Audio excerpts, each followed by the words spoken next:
Hey Sergio, could your team have the largest hospitality in the paddock? I don't know if it's the biggest, but it's the one we deserve. Well, the truth is, it's our second home. We spend many days away, and having a paddock with everything we need, honestly, it's a great workplace where everyone has their space. You can come in now if you'd like, and I'll show you. Come here, our house during the races. There's the pedestrian entrance. This is the very important person entry. This is the dirty entrance because this is where we usually come in with the bike after training. Here we have the dirty area where the mechanics prepare the bike and clean them once they're dirty. Hey, look at the pool floor detail. Any moisture drains below. Exactly. Everything can be wet here, yet we still work. Everything is well thought out. Don't go for zero suspension. Here are the 3 mechanic workstations. Bikes arrive clean, get worked on, and here, they remain on display. We also have an expo area over there. Look. Come in, come in. So that later they can say, These are details. how do they measure there? The runners must take final responsibility for measurements since things can change and it's their responsibility. The mechanics are here to support you, but each one, we ensure everyone uses a standard method for taking measurements. Okay. Because otherwise it's a mess, but everyone has their supplies so that all the references are the same. And also, it's a whole learning process so that when they're alone at home with all the equipment and the whole staff, they can do it themselves. Exactly. The team always tries to give maximum support, but sometimes they travel on their own and sometimes they take apart the bike for the planes. So everyone has to know how to set up everyone's position. Very good. Take the measurements the same way. Weight, standard, and, well, the areas for each mechanic. If you want to go... Okay. Here. Look, there's one over there. Pick the one you like best. This one's fully assembled, right? This is the place where Kala works. He has his things, his tools. This is Tommy's running bike. Okay. He just finished with it and came from the technical area. During training, we usually move mechanics to the technical area to practice grabbing bottles. Yes, make some adjustment, change wheels, etc. Being there means the rider doesn't have to waste time leaving the circuit. Yes, because training schedules are strictly controlled. Exactly. And it's about making it happen as easy as possible so that in the end they recognize the circuit, try all kinds of configurations, and have the setup of the perfect bike setup for each circuit. We arrive. Some riders still debate between full suspension and hardtail bikes, though most circuits now favor full suspension. In Leogan, for example, we raced with a hardtail and Mona did pretty well. Some riders choose the 32 fork for the frame, while others go with the 35. Gear ratios, okay? Tires, inserts, pressures. Yes, suspension setup, which now is not only the mechanical setup, but also the electronic one. Exactly. And then within the whole SRAM XS system and ecosystem, we can set up many things from the shifting system, suspension sensitivity, and so on. So there's work to do, and in the end, having the specific bike for each track is definitely a plus. Right now, in the races, any small detail makes a difference. And at least have the planned part of the work done, and anything can happen on race day. Great. But the work is done, there's a better chance of doing well. Hey, yesterday, talking with Calavera, with the mechanic off the record, he told me, although Mondraker has the highest end carbon in their stock bikes, these have a different layout. Not a different carbon, but rather a different fiber arrangement to shave off a few grams. You see, that's the good thing about being part of a factory team. We have all the factory departments pushing to have the best bike possible. For them, the team and riders serve as a testing ground since they push the equipment to its limits. And was Mondraker born in racing?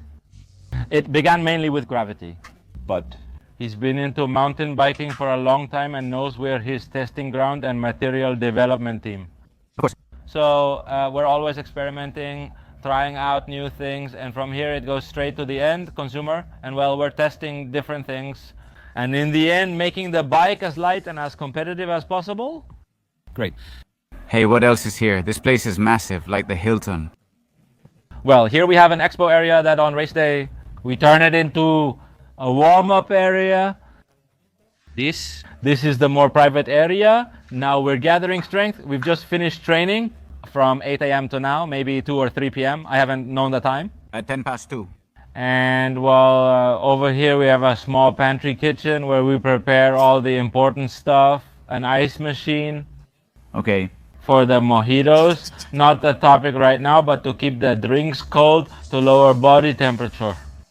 An obsession with this? Ice socks and even ice baths, which we use the river in Andorra, and it's more natural. We usually use an ice pool, especially after short track, to recover quickly for race day. No coffee here, very important. And well, here we have the truck. Like I said, it's like our second home. The back part is more for storage.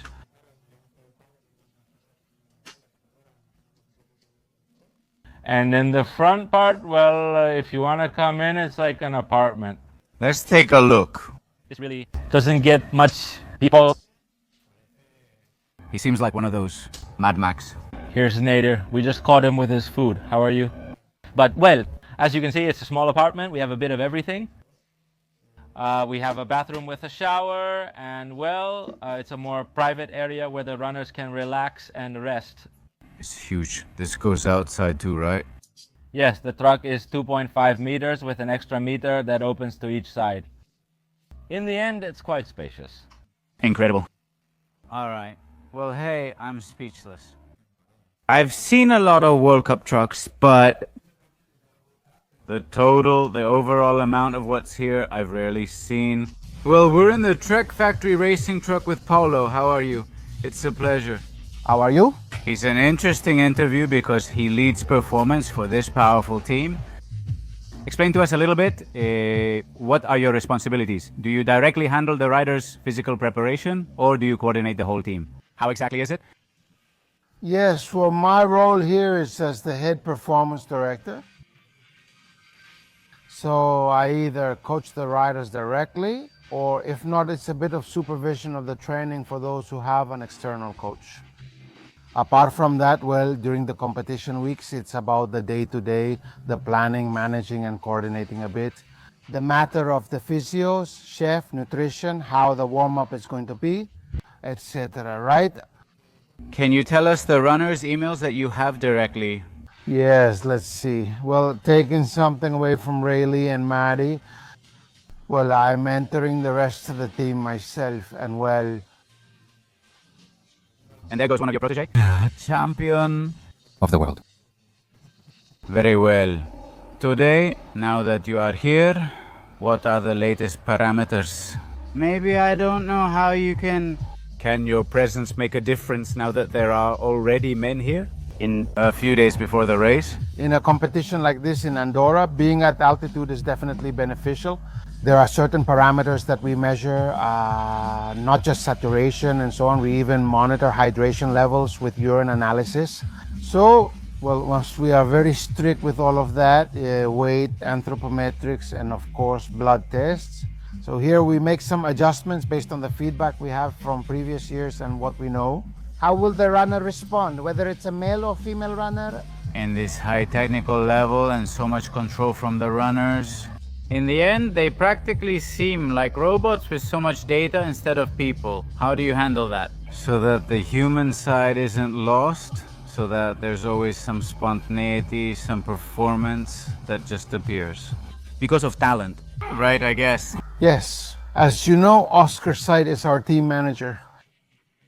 He's the person in charge of all the technical aspects, and we have a good one. I think we dedicate quite a bit of time to race analysis, competition, skills, and a bit of racecraft, and how the runner manages, well, the lap by lap, that's it. Does it depend on your physique when choosing the bike or its setup? Because this team is currently experiencing that circumstance that you are using a bike like the Top Fuel, even though you also have the option of the Super Caliber, which has a shorter travel. Well, no, for me, the choice of the chainring does matter, okay? The gearing, so? There we analyze, well, how many times the gears change, how often they change, and that's where I get a little more involved, obviously, but the final choice is always up to the rider and the setup. It's these guys in the back, the mechanics, and together with Oscar, they're the ones who make that decision. Great. In a long season that starts earlier and ends later, how do you stay organized?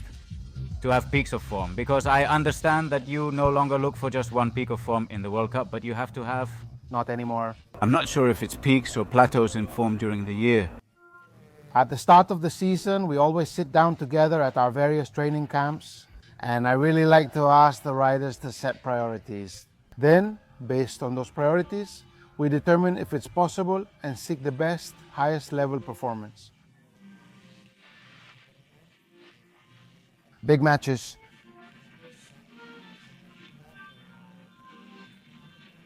Right? Triggers, do you think? Normal, wonderful.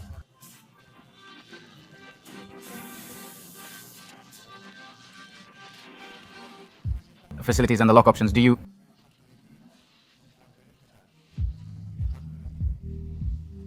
Can we classify it that way? No, team leader, so it's clear to everyone.